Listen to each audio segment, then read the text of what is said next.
আমরা প্রতিদিনই দেখছি তৃণমূল কংগ্রেসের আপনারা একটু দাদা একটু সাইলেন্স ওর সবার হয়ে গেছে শুরু করি সাহেব প্লিজ এখানে একটু সাইলেন্স রাখেন স্টার্ট নাও আমরা প্রতিদিনই দেখছি তৃণমূল কংগ্রেসের কর্মীদের ওপর প্রত্যেকটা ব্লকে প্রত্যেকটা জিপিতে প্রতিদিন 4 মে থেকে কোনো না কোনো নতুন রকমের অত্যাচার কোনো নতুন রকমের ভয় দেখানোর চেষ্টা চলছে। আমি কোনোদিন দেখিনি, আমরা শুনেছি এমার্জেন্সি 1977 হয়েছিল, লোকে বলে সিপিএম এর অত্যাচার। আমি সিপিএম এর আমার রাজনৈতিক জীবনে লাস্ট 3 বছর পেয়েছিলাম, কিন্তু যে কোনো অত্যাচার বাংলার মাটিতে হয়েছিল সব কটাকে ধাপে ধাপে ছাড়িয়ে চলে গেছে এই বিজেপি। আমি কোনোদিন দেখিনি যে কোনো পুলিশ, কোনো এসপি, কোনো আইপিএস অফিসার একজন এমএলএ কে ফোন করে, একটা আইপিএস অফিসার এমএলএ কে ফোন করে বলে যে আপনাকে ওইদিকে যেতে হবে। একটা আইপিএস অফিসার একটা ওসি কে বলে যে এদেরকে যদি ওইদিকে না যাও তাদের এদের ফলস কেসে ওপেনলি প্রত্যেকটা জায়গায় আমাদের কর্মীদের এটা করছে, প্রত্যেকটা জায়গায়। আমি কর্মীদের স্ট্রেট বলতে চাই যে দেখুন, আপনারা তৃণমূল কংগ্রেস কর্মী, আমাদের অনেক বড় বড় ঢ্যামনা নেতা ছিল যাদের মুখে আমি আজীবন শুনে এসেছি আমরা সিপিএম এর সাথে লড়াই করেছি, অনেক ববি, অনেক অরূপ, অনেক জাভেদ খানকে দেখেছি তারা নাকি সিপিএম এর সাথে লড়াই করেছে। যেই না সরকার পড়লো সেকেন্ড দিন গিরগিটির মতো, গাদ্দারের মতো লেজ গুটিয়ে উল্টো দিকে পালিয়ে গেল। তাই তারা কোন লড়াই করেছে কিনা আমার দেখার দরকার নেই। আমি আমাদের কর্মীদের বলছি যে এই গাদ্দারদের কি লড়াই করেছে সিপিএম এর সাথে তা আমাদের দেখার দরকার নেই। আজকের দিনে দাঁড়িয়ে যে বিজেপির সাথে লড়াইটা দিতে পারবে সেই কিন্তু ইতিহাসের পৃষ্ঠায় থাকবে। আরেকটা জিনিস আপনাদের বলছি, এই যে চলছে এটা খুব কম টাইম, হ্যাভ পেশেন্স। 2029 সালে ভগবান নরেন্দ্র মোদী সরকারকে দিল্লিতে আবার ফেরাতে পারবে না। আর বিজেপি খুব দিল্লি কেন্দ্রিক দল, যেই দিল্লির পাওয়ারটা চলে যাবে তখন কিন্তু প্রত্যেকটা রাজ্যে ওদের দাপট কমে যাবে। ওদের 77টা বিধায়ক এত দাপটে গত 5 বছর নাচিয়ে বেড়াতো কেন? আমাদের 80টা ভয় পেল কেন? কারণ ওদের 77টার সাথে দিল্লির আনলিমিটেড টাকা ছিল, ওর প্রত্যেকটার কাছে সিআরপিএফ সিআইএসএফ ছিল। কেউ বাংলা পুলিশের উপর নির্ভরশীল ছিল না, ওদের ভয়ই ছিল না। শুভেন্দুদা কি করতো? শুভেন্দুদা মুখোমুখি ডিআইজি, ডিএসপি, এসপি এদেরকে মুখের ওপরে গাল দিত, কেউ কিছু করতে পারতো না। আর আমাদের লোকের সেটা করতে পারছে না কারণ সেন্ট্রাল পুলিশ আমাদের সাথে নেই। তা যখন কেন্দ্র পড়বে তখনই কিন্তু, তাই আমি আমাদের কর্মীদের বলছি যে আগেকার দিনে কে 1998 সালে কেউ ব্রিটিশ আমল থেকে তৃণমূল করেছে আর দেখার দরকার নেই। I have had enough of this নেতাস। যে যাবে যাক, এই এখন বাংলার ইতিহাস এবং তৃণমূল কংগ্রেসের ইতিহাস আজকের দিন থেকে লেখা হবে। যারা আজকের দিনে লড়াই করতে পারছে, আর তৃণমূল কংগ্রেসের কর্মীরা বলছে আমরা দিদির সৈনিক। যদি দিদির সৈনিক হয় তাহলে 10টা কেস খেতে হবে। 1 মাস জেলে গেলে কেউ মরে যায় না ভাই, আমাদের অনেক লোক জেলে গেছে, বেল পেয়ে 3 সপ্তাহ পর বেরিয়ে এসছে। কি আছে? স্বাধীনতা সংগ্রামে লোকে বলতো যদি জেলেই না গেলাম তো আর সংগ্রাম কি করলাম। তা আমি প্রত্যেকটা কর্মীকে বলছি যে আমরা দিদির সাথে আছে কিন্তু ঘর থেকে বেরোচ্ছি না। ভাই দিদির সাথে আছেন তো ঘর থেকে না বেরোতে হবে না? আমরা তো দিদির সাথে আছি, আমি তো ঘর থেকে বেরোচ্ছি। আমি তো এমএলএ থাকতেও পুলিশ নিই, এমপি থাকতেও পুলিশ নিই, আজ অব্দি থাকতে পুলিশ নিই। কি করবে এটা কি? এই সাহসটা রাখতে হবে। আপনারা এতদিন যে ক্ষমতা ভোগ করেছে, প্রত্যেকজন যারা ক্ষমতা এতদিন ভোগ করেছে তারা আজকে যদি 30 দিনের জন্য নিজের স্বাধীনতাকে ত্যাগ করতে হয় সেটা করতে হবে।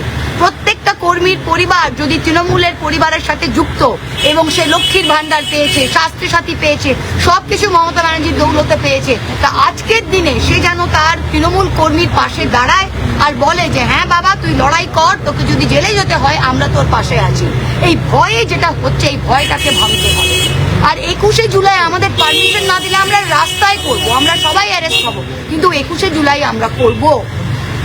ওই নির্দিষ্ট স্থানে কি করবেন যেখানে দেখি একটা তো পুলিশ পারমিশনের উপর ডিপেন্ড করে। ওরা তো কন্টেম্পটের চিঠি পাঠিয়েছে, এখন সমস্ত দলকেই পাঠিয়েছে কন্টেম্পটের চিঠি যে 2015-18 কেসে। তা আমরা তো বললাম যদি আমাদের মঞ্চ না বাঁধতে দেয় তাহলে জিপের ওপর দাঁড়িয়ে জিপসি গাড়ির ওপর দাঁড়িয়ে মাইক নিয়ে মমতা ব্যানার্জি মিটিং করবে, কিন্তু মিটিং হবে, মিটিং হবে 100%। আর যদি ওরা ট্রেন বন্ধ করবে, বাস বন্ধ করবে, বাইক দিয়ে ঢুকতে দেবে না। আমি 4 মের পর আমি একজন এমপি, আমি জেলা সভাপতি, আমি ধরাদাহতে একটা মিটিং করতে গেছিলাম কর্মীদের সাথে। সেখানে কোন ছ্যাচড়া, কোন থানার পাড়ার ওসি সাহস কি রাস্তায় রোড ব্লক দিয়ে ওখানে লোককে ঢুকতে দিচ্ছে না, অথচ কংগ্রেসের কোন মহিলা গিয়ে ওখানে মিটিং করে আসছে। ওরা এখন এই সুযোগে কংগ্রেস সিপিএম কে হাওয়া দিচ্ছে, ওদের মিছিল করতে দিচ্ছে, নো প্রবলেম। ওরা কি চায়? ওরা চায় যে তৃণমূলের কর্মীরা এখন শেল্টারের জন্য কংগ্রেস সিপিএম এর দিকে বেরিয়ে যায় আর তৃণমূল ফাঁকা হয়ে যায়। এটা কিন্তু হবে না।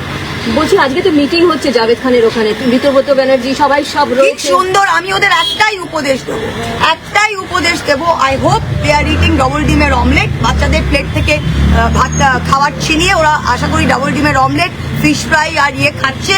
আর জাভেদ খান কিভাবে তার এতগুলো অবৈধ নির্মাণগুলো ঠিক করবে সেটা ঠিক করছে। ঋতব্রত তার যে মহিলা কেন্দ্রিক কেসগুলো আছে সেগুলো কিভাবে করা যায় সেগুলো করছে। আর একটা জিনিস আমি আপনাদের বলছি যে তারা এখন তাদের বিশাল লড়াই, তাদের দিল্লি থেকে নাকি লয়ার এসেছে যে তারা ঠিক করবে তারা সিম্বল চায় কিনা। আমি আগেও বলেছি, আবারও বলছি, মমতা ব্যানার্জি নিজের হাতে তৃণমূল কংগ্রেসের সিম্বল এঁকেছিল। যে মহিলা কংগ্রেস থেকে কংগ্রেসের সুদিনে বেরিয়ে 34 বছর লড়াই করে নিজের সিম্বলে সরকার করে 15 বছর মুখ্যমন্ত্রী থাকতে পারে, সে মহিলা আরেকবার সিম্বল করে ওই 2,60,00,000 ভোট যেটা জোড়াফুলে পড়েছিল, এরা একটাও জাভেদ খানের ভোট নয়, ঋতব্রতর ভোট নয়, আর ববি অরূপের ভোট নয়। এরা একেবারে কলঙ্ক। এটা মমতা ব্যানার্জির ভোট। মমতা ব্যানার্জি যেই সিম্বলই আঁকবে বাংলার মানুষ সেই সিম্বলে। Symbol is not the big news, symbol is not the big thing. All India Trinamool Congress KMC councillor হিসেবে ওরা আর কি মিটিং করছে আজকে। কেএমসি কাউন্সিলর কিভাবে থাকতে পারে? কেএমসি তো আমার যতদূর আইনত, এটা তো খুব শিক্ষিত। প্রবলেমটা কি হয়েছে মানে কক্ষ গৌবংশ আমার মা যেটাকে বলে। The minute a council corporation is disbanded, mayor has resigned, there is a board, right or wrong, there is no Calcutta corporation today. So councillor তো কেউ নেই, সব তো এক্স কাউন্সিলর। তো এক্স কাউন্সিলর তো আপনি কেউ এক্স কাউন্সিলরের যা আপনার তাই তো কেউ যদি সিপিএম এর কাউন্সিলর থাকতো 2009 সালে, তারও যা অস্তিত্ব এদেরও তার অস্তিত্ব। এরা কারা? এরা কারা আজকে আমি জানতে চাই। এরা না তৃণমূলের, এরা কারা? এরা তো আজকে ইলেক্টেড মেম্বার নয়, এরা তো আজকে ইলেক্টেড মেম্বার নয়। Council has been dissolve, corporation has been dissolve. ওরা তো আসল তৃণমূলের অংশ নয়। ওরা, আমি তো বারবার বলছি ভাই ঋতব্রত, জাভেদ, তোরা একটা কর না একটা পার্টি, কর না একটা party, make a party, call it the Ritabrata, Javed, Bobby Arup Congress, and let everybody be part of it. Mamata ব্যানার্জির মুখ নিয়ে এত কেন লড়াই? আর মমতা ব্যানার্জির আঁকা সিম্বল নিয়ে কেন এত লড়াই ভাই? What is the problem? তাহলে কি এরা সিএম এর অ্যান্টি কারাপশনের ভয়ে এখন কিছু করতে চাইছে? আচ্ছা, এই কোয়েশ্চেনটা আমি আপনাকে অতি বিনয়ের সাথে বলছি। কোয়েশ্চেনটা একটু বোকা বোকা হয়ে গেল না? ওরা কি সিএম এর ভালোবাসার জন্য গেছে? যারা বুক ফাটিয়ে 65 জন বুক ফাটিয়ে 1.5 মাস আগে অব্দি সিএম এর বাপ মা তুলে গাল দিত, তারা আজকে সিএম এ কিসের জন্য গেছে ম্যাডাম? কিসের জন্য গেছে? ববি অরূপ কিসের জন্য গেছে? যখন হয়েছে ফিরহাদ হাকিমের নামে, তাহলে আপনারা কি তাহলে পুরনো কোনো দস্তাবেজ দলিল আপনাদের কাছে যদি থাকে সেগুলো পেশ? আমরা কিসের জন্য পেশ করবো? তো শুভেন্দু দা তো এখন মুখ্যমন্ত্রী হয়েছে, এমন কোন পুলিশ তো উনার হাতে, পুলিশ তো শুভেন্দুদার হাতে, তো শুভেন্দুদার হাতে পুলিশ, শুভেন্দুদার হাতে কর্পোরেশন। শুভেন্দুদা নিজে বলেছে যে আমি সব চোরকে যত দ্বীপ গর্তেই হোক না কেন আমি খুঁজে বার করবো। তো আশা করি তিনি খুঁজে বার করবেন, কিন্তু আমি তো মনে হচ্ছে যে প্রত্যেকটা চোর গর্তে না ঢুকে তারা তো বিজেপির দিকে গিয়ে ওয়াশিং মেশিন হয়ে যাচ্ছে।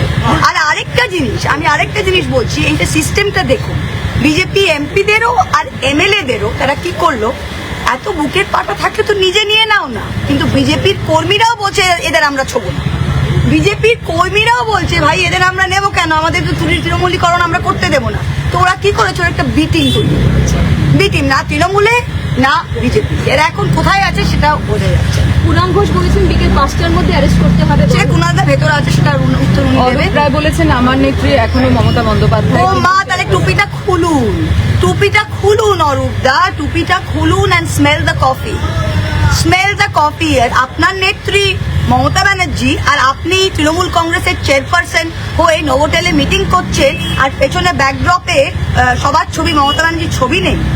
এ কি মানে কি বলবো এদের, আমার তো আমি কিছু ভুলভাল বলে দেবো তারপর আবার ডেফামেশন হয়ে গেল।